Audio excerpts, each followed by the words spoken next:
Galera, vamos falar de um assunto sério no RPG, que é sangramento. E não, eu não tô falando da condição que você perde X de vida por turno, ou aquele momento que o personagem chega na metade da vida. Sangramento é um conceito do RPG de quando barreira entre jogador e personagem fica meio nebulosa, cai.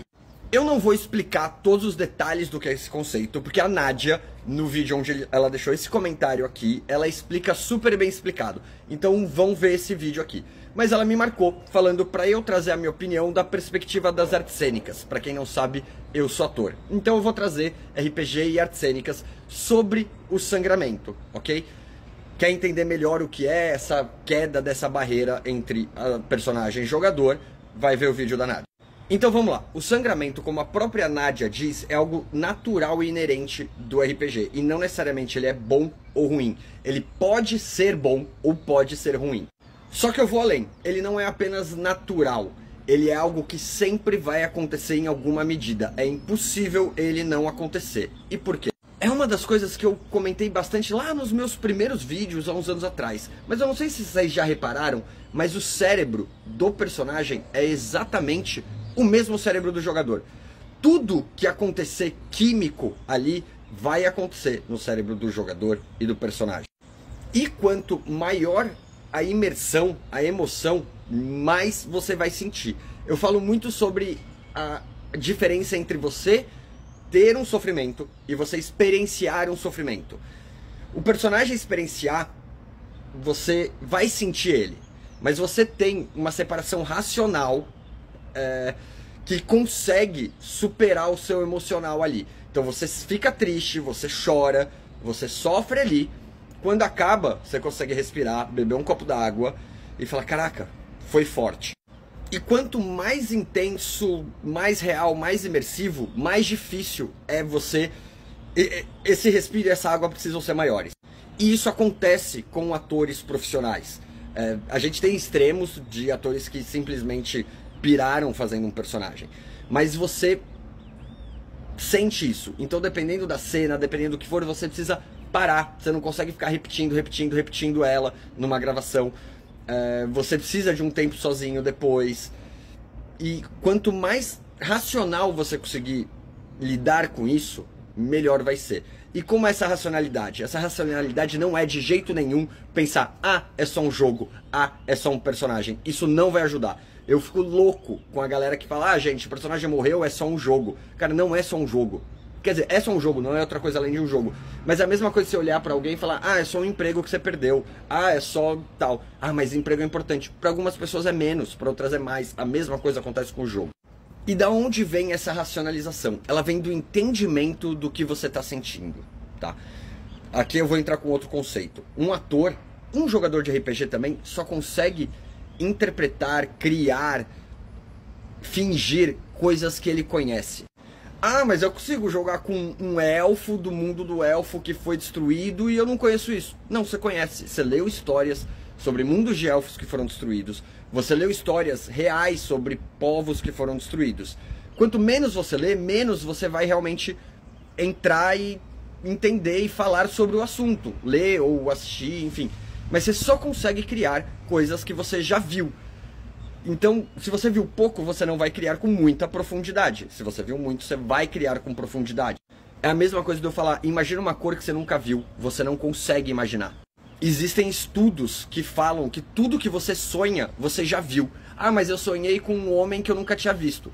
Esses estudos apontam que você provavelmente viu ele no metrô e não prestou atenção, não teve isso consciente. Mas você só faz coisas que você já viu. E é por isso que atores fazem o que a gente chama de laboratório. Eles vão fazer um personagem que é completamente diferente deles, eles vão lá estudar, eles vão vivenciar as coisas. Você precisa fazer isso no RPG? Ah, então eu vou viver um ano entre tal população para fazer o personagem. Não, você não precisa. Mas se você estudar e entender as coisas, é mais fácil você evitar esse sangramento intenso demais.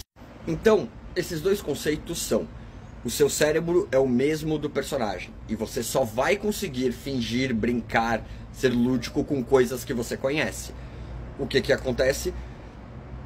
As coisas podem te afetar porque você conhece e é o seu cérebro.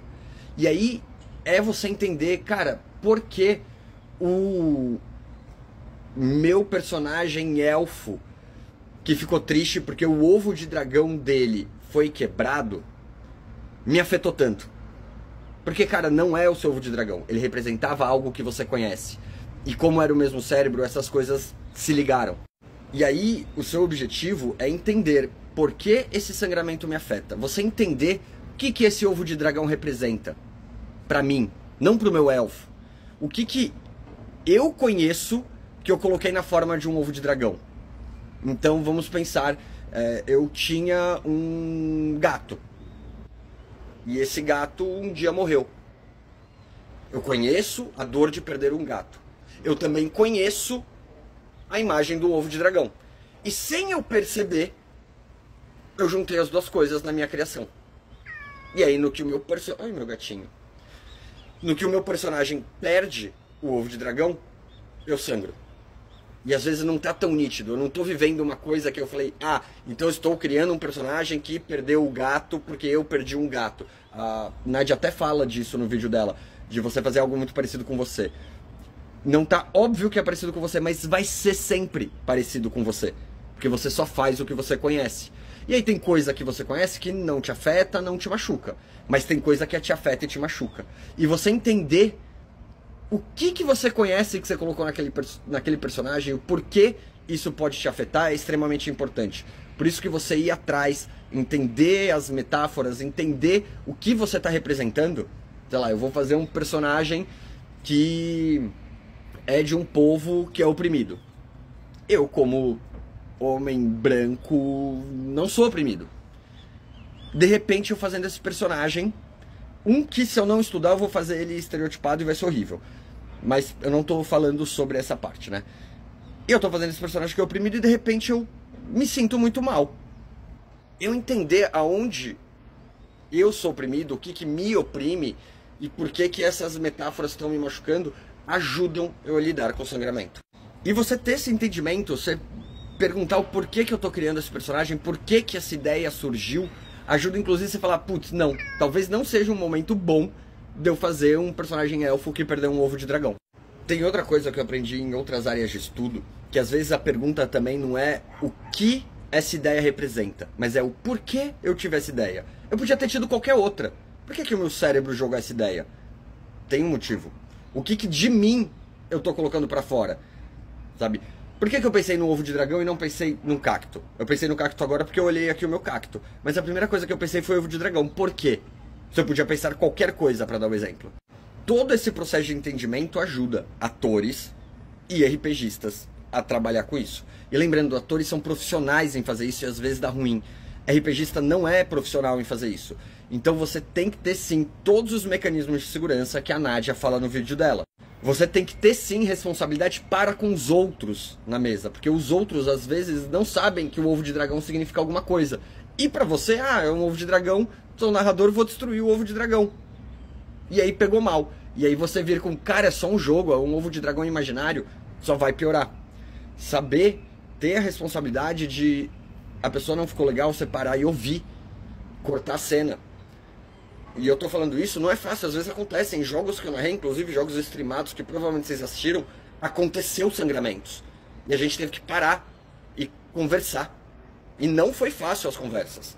A gente busca muito, todo mundo fala de tipo, nossa, RPG imersivo é mais legal, vamos tentar ser mais imersivo. Quanto mais imersivo, maior a chance de sangramento. Quanto mais pesadas as temáticas, maior a chance de sangramento ruim, tá? Então se respeitem, vamos se imergir mais? Vamos, você quer, seu grupo quer, sessão zero, tudo isso, respeita os outros, mas também busca entender o porquê isso te faz bem. Jogar isso, mesmo tristeza, né? Por que te faz bem ver filmes tristes? Entender isso. Tem filme triste que não é o momento de você ver, que se você ver vai ser horrível. Busque entender o que significa em você o que você inventou que não existe, porque você só inventa o que você conhece. Então, não fala assim, é algo que não existe, é um jogo, é lúdico. Não. Aquilo representa alguma coisa que você conhece. E sem querer, você está colocando algo que te faz mal nessa invenção.